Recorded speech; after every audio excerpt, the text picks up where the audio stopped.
Another weekend in Missouri Valley Conference action for the coach Jen Sewell and her softball program. Salukis looking to continue what has been just a tremendous start in league play. Coach Sewell, I know a midweek loss, but now you get a chance to really bounce back. You get an opportunity this weekend. I mean, anytime you say Northern Iowa, I think everybody knows what weekend you are in for when the Panthers come in. A lot of high emotion and a lot of high stakes this weekend between these two programs. You've been battling at the top of this league for a long time. Yeah, I think it's just a really good matchup of two RPI teams that are going to be staying at the top. I think you're going to see two really good out and higher and Groff, and I think it's sort of the matchup that a lot of people have been looking forward to. Mentioned the midweek loss this week. Midweeks are midweeks. Sometimes you can put a lot of stock in them, sometimes not. What stock do you put into that result of what really you wanted to talk to your team about mostly? Yeah, we talked yesterday. I thought we had just a couple of holes to fill, and we had sort of been winning through those holes. I think we'd given up a couple of unearned runs in games that we need to pay attention to. And I think just making sure that we have quality at bats in those type of games. We went almost 1.5 times through without a really good quality at bat. And you know, sometimes a team needs to sort of be checked and say, hey, you know, remember you're invincible, you're confident, but you have to pay attention to the little things. And I thought the unearned runs caught up to us and just, you know, kind of cruising too many times through the order and not really paying attention. We didn't swing a big bat in any big moments and then tried to come back late and load the bases, and that doesn't always work out. So it's a tough way to win. So. You mentioned quality at bats. I Yeah. know there are many things. Every staff is different in terms of what maybe you chart during games and what you communicate to your team throughout. What are things that you have found successful of? We need to chart this area that may not necessarily be obvious that helps you and your staff get a feel of where you need to direct your messaging through a game. Yeah, I think it's been interesting. We don't chart a ton of offense. We chart a ton of pitching, obviously. We get a lot of that information now through the technology that they provide us, which is pages and pages and pages of maps and zones and information on every hitter that we have. I think our biggest thing is you'll see a lot of times where we're walking a lot and we'll have a couple hits the first time through. That's a good sign for us. We're paying attention to the strike zone. We've had as little as 4 hits and 6 walks and scored 8 or 9 runs. So that's kind of where our offense has revolved around in the past. Where we get ourselves in trouble is when we don't take the bat off the shoulder sometimes the second, third, and fourth time through, and that's when we need to get to work. So we've been paying attention to that in batting practice, things like that. But I still am always going to bet on our offense, and I'm honestly going to bet on all of 3 phases of our game. Like our pitching's obviously been very good. Our defense just needs to sure it up in a couple moments, knowing that Eberle and Hockerman and McDowell are going to roll some ground balls, and that's really important because you can take out 2 outs sometimes instead of 1 out, whereas a Groff is going to rely on the strikeout a lot more. So one of the areas going into Chicago last weekend that we talked about last week was, you told me, Luke, we're going to find out a lot about our team. We're going to find out a lot about our toughness and dealing with things that we can't control. Yeah. You, no question, had to do that. I mean, Friday's game, snowing about halfway through. The conditions were, let's just say, not ideal. Not going to be like what they are this weekend in Carbondale, but to come away with a sweep, also factoring in that you didn't play on Saturday, had to come back and play a doubleheader Sunday. You tweeted out, we know how you feel about your team, but man, just what was reinstated about your group last weekend that you just left going, you're glad you won all 3. That's ultimately the goal, but there are a lot of other stuff you found out about your group. Yeah, I know for a fact that there were players on that field that could not feel what they were doing. And it's not just the snow. It's, you know, outfielders who are just standing and moving and trying to stay loose, hitters or who are clubbing a ball that can't feel their hands. I thought we just kept going one at a time, knowing that we're going to get off the field at some point. And then on Sunday, we were expecting better weather. We didn't get it. We didn't get any temperature. We didn't get the snow, but we didn't get any temperature either, and no sunshine. And so then you're out there warming, you know, you have your between game peanut butter and jelly, and you're still freezing. And I thought for our pitching staff to get loose, get warm, and kind of piece some things together, it's just hard to do. I don't think we played in that cold in a double in a long time. Probably wouldn't recommend it to anybody, and definitely not the snowstorm situation. I think in the future we have to pay more attention to what we do with student athlete welfare in that situation. Um, you know, playing in different environments, maybe offering them to come, down to Carbondale, those types of things have to be considered. We cannot do that to kids. It's going to get somebody hurt. So, Well, and that's ultimately yeah, kind of to my next point yeah, of, the student athlete welfare, all that taking care of them, number one, is what's most important over anything. yeah, And when I say this, give respect to UT Martin and how they played you. Absolutely. Earned that win for you against the absolutely. week. So when I ask this question, I don't want to be misconstrued by anybody. But when you play in those type of conditions, I'm sure those are harder to come back Yeah. from.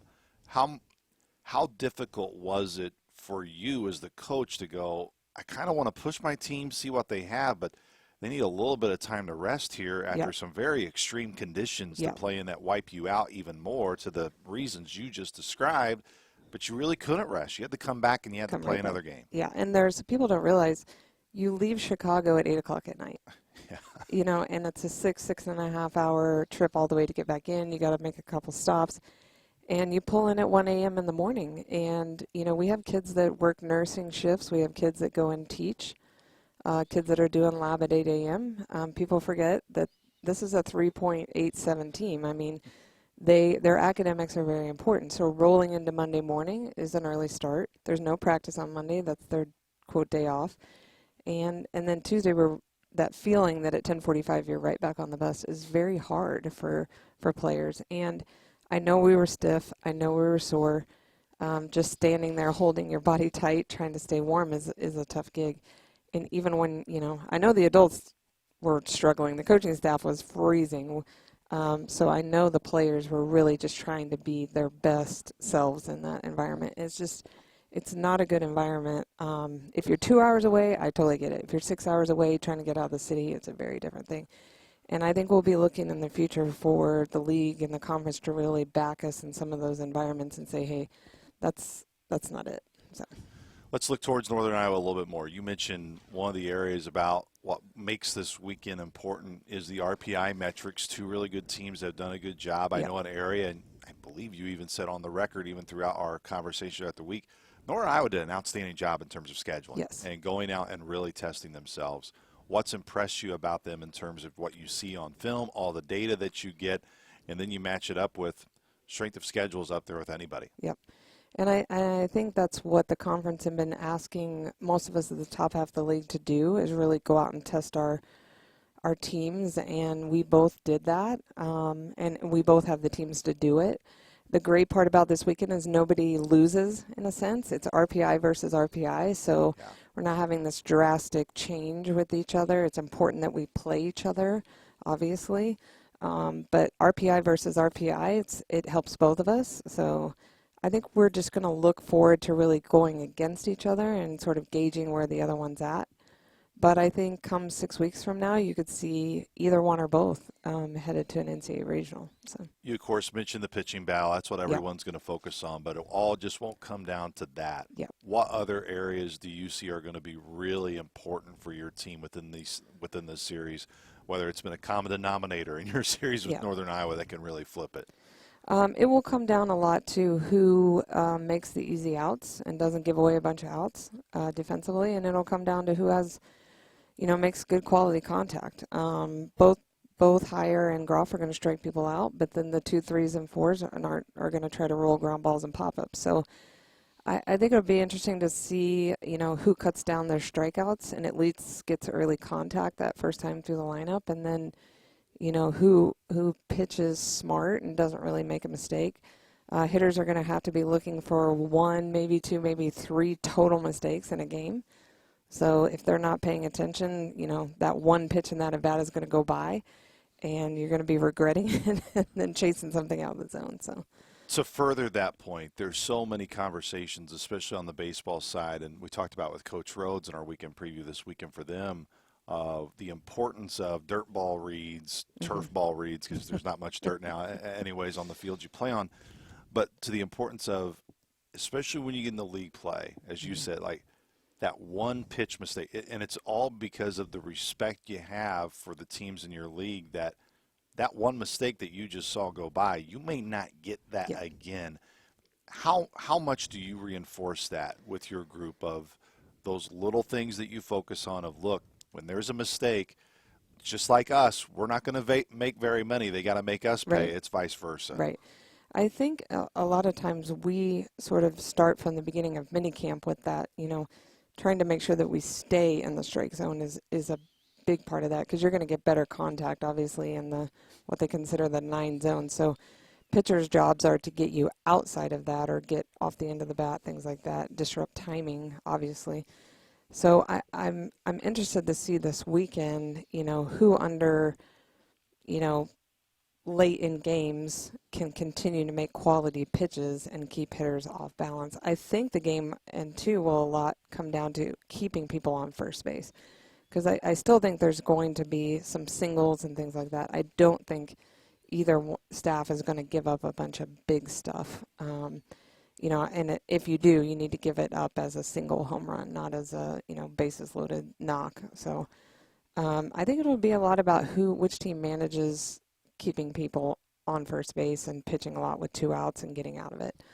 And then as the series goes, by Sunday, a lot of times you're just sort of throwing teams at each other, trying to mix it up, pinch hitters.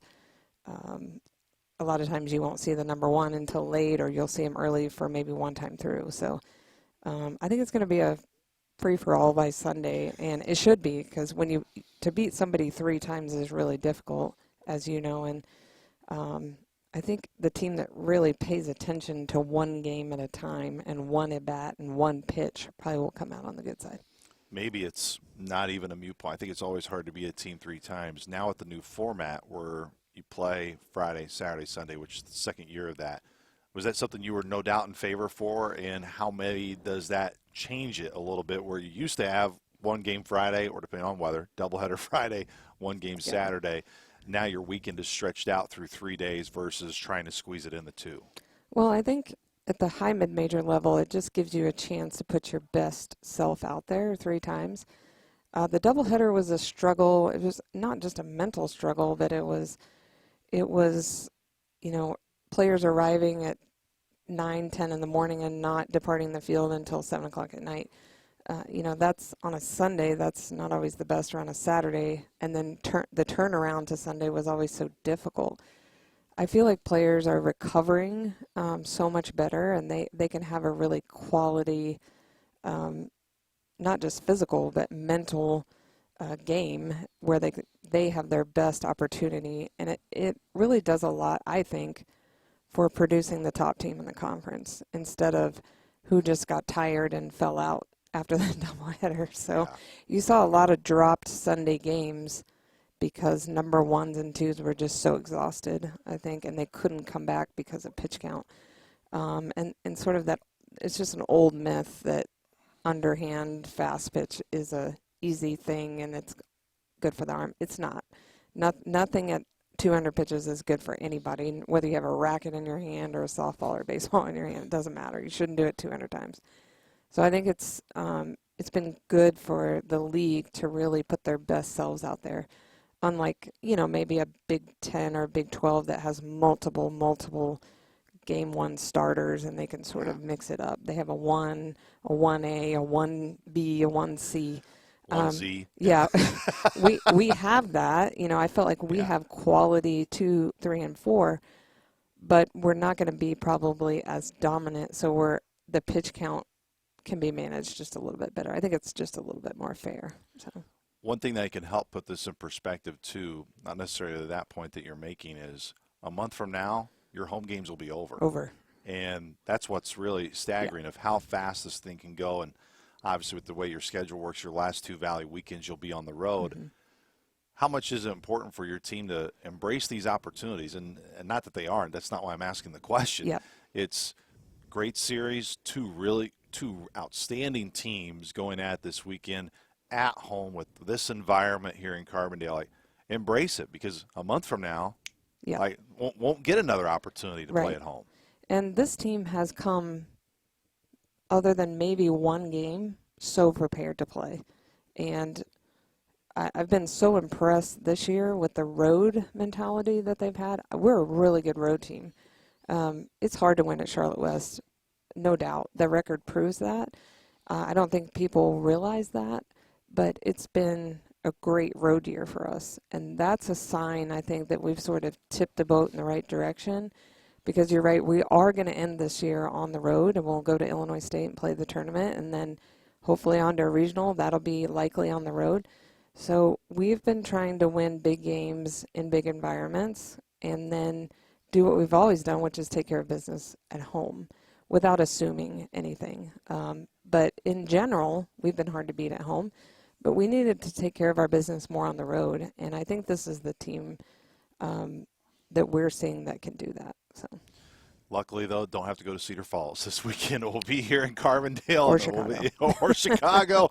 Anywhere cold, it will be Yeah. nice and warm. And I know we'll Yeah. have a lot of Saluki Nation out this weekend for you with everything starting on Friday at 5 o'clock. Coach Sewell, have a great weekend. Look forward to recapping it next week. And enjoy the weekend with your team because I know it's going to be a lot of fun this weekend. Yeah, super excited. And vitamin D. So.